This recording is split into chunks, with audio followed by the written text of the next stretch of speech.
Grand mass ഷെഫിലേക്ക് സ്വാഗതം. എൻ്റെ പേര് ബേബി ജോസഫ്. ഞാനൊരു വടുകപ്പുളി നാരങ്ങയുടെ അച്ചാറുണ്ടാക്കാനാണ് വിചാരിക്കുന്നത്. അതെങ്ങനെയാണെന്ന് നോക്കാം. നമ്മുടെ ഇൻഗ്രീഡിയൻസ് എന്തൊക്കെയാണെന്ന് കാണിക്കാം. ഞാൻ 2 വടുകപ്പുളി നാരങ്ങ എടുത്തിട്ടുണ്ട്. അതുകൊണ്ടുള്ള അച്ചാറാണ് ഉണ്ടാക്കുന്നത്. മുളക് പൊടി 4 ടേബിൾ സ്പൂണ്, 1/2 ടീസ്പൂൺ മഞ്ഞൾപ്പൊടി, കടുക് താളിക്കാൻ 1 ടേബിൾ സ്പൂണ് കടുക്, പിന്നെ ഇഞ്ചി 1 ടേബിൾ സ്പൂണ്, പച്ചമുളക് 1.5 ടേബിൾ സ്പൂണ്, കറിവേപ്പില 1 ടേബിൾ സ്പൂൺ അരിഞ്ഞ് വെച്ചിട്ടുണ്ട്. പിന്നെ നല്ലെണ്ണ വേണം. പിന്നെ 2 ടീസ്പൂണ് കായപ്പൊടി. ഇതൊക്കെയാണ് നമ്മുടെ ഇൻഗ്രീഡിയൻസ്. ഈ വലിപ്പത്തിലുള്ള പീസുകളായിട്ടാണ് നമ്മൾ മുറിച്ചുള്ളത്. ഇതിൻ്റെ പുറം ഭാഗം ഈ വെള്ള ഭാഗം ഇങ്ങനെ നിൽക്കണം. ലൈറ്റായിട്ട് ഈ ഓറഞ്ച് കളർ മാത്രമേ ചെത്തി കളയണ്ടോ. എന്നിട്ട് ഇങ്ങനെ ഇത്രയും പീസസായിട്ട് മുറിച്ചെടുക്കുക. ഇനി നമുക്ക് അച്ചാർ എങ്ങനെ ഉണ്ടാക്കണമെന്ന് നോക്കാം. നമ്മൾ പാൻ അടുപ്പത്ത് വെച്ചു. നല്ലെണ്ണ ഒഴിക്കുകയാണ്. നല്ലെണ്ണയിലാണ് നമ്മൾ അച്ചാർ ഉണ്ടാക്കുക.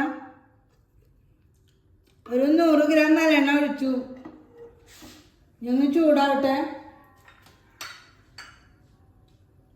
കടുക് ഇടാൻ പോവാണ്. ഒരു 1.5 ടീസ്പൂൺ കടുക് ഇട്ടുണ്ട്.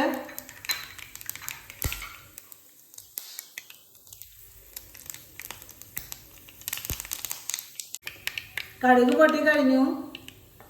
നമ്മൾ ഇഞ്ചി ഇടാണ്. അതിൻ്റെ കൂടെ അത് 1 മിനിറ്റ് ഒന്ന് ചൂടായി കഴിഞ്ഞാൽ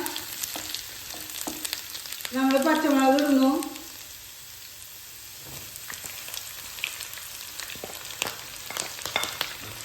പച്ചമുളകും 1 മിനിറ്റ് ചൂടാക്കുക. എന്നാൽ പച്ച കളർ മങ്ങിയാൽ മതി. ഒരു ഇളം കളർ വരും. കൂടുതൽ മൊരിയൊന്നും വേണ്ട. ആ സമയത്ത് അതോടുകൂടി നമ്മൾ വേപ്പില ഇടണ്ട. വേപ്പില ചെറുതായി അരിഞ്ഞതാണ്.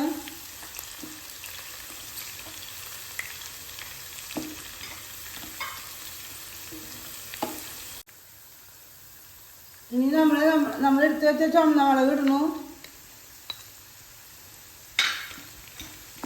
അതിൻ്റെ കൂടെ തന്നെ മഞ്ഞൾപ്പൊടി 1/2 ടീസ്പൂൺ ഇടണുള്ളൂ.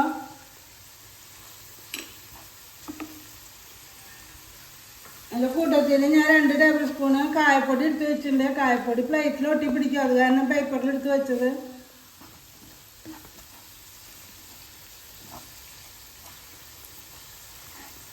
ഇത് ഉണ്ടാക്കാൻ മറ്റച്ചാറുകളെക്കാട്ടും വളരെ ഈസിയാണ്.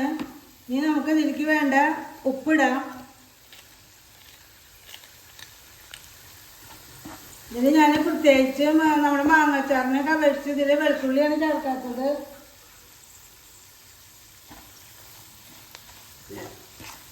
വിനീഗർ ചേർക്കണം. ഒരു 4 ടേബിൾ സ്പൂൺ വിനീഗർ ചേർക്കുന്നുണ്ട്.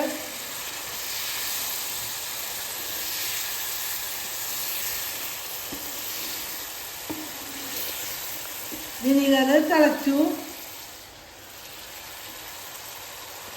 ഇനി നമുക്ക് നാരങ്ങ ഇടാം.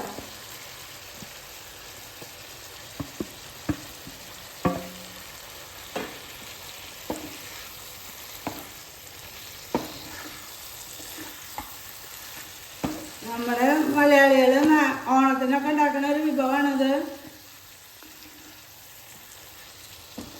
ഈ ഓണക്കാലത്താണ് നമുക്ക് ഈ നാരങ്ങ കിട്ടുക.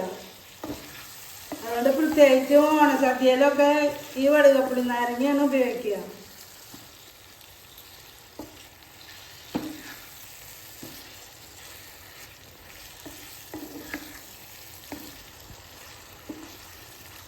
ഉപ്പ് കുറച്ച് മുന്നിൽ നിൽക്കണം.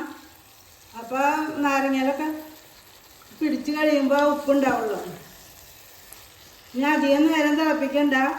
സൈഡൊക്കെ ഒന്ന് ചെറുതായി തിളച്ചു തുടങ്ങി.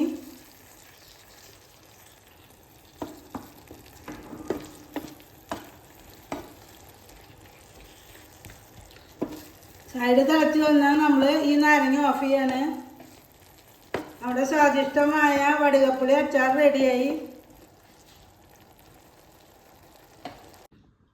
ഞാൻ വടുകപ്പുളി അച്ചാർ ഉണ്ടാക്കി കഴിഞ്ഞു. എല്ലാവരും ട്രൈ ചെയ്യണം, സബ്സ്ക്രൈബ് ചെയ്യണം, ഷെയർ ചെയ്യണം, ബെല്ലൈക്കനും കൊടുക്കണം. എന്നാലാണ് എല്ലാവർക്കും എൻ്റെ വീഡിയോസ് കിട്ടുകയുള്ളൂ യഥാസമയം. ബായ്.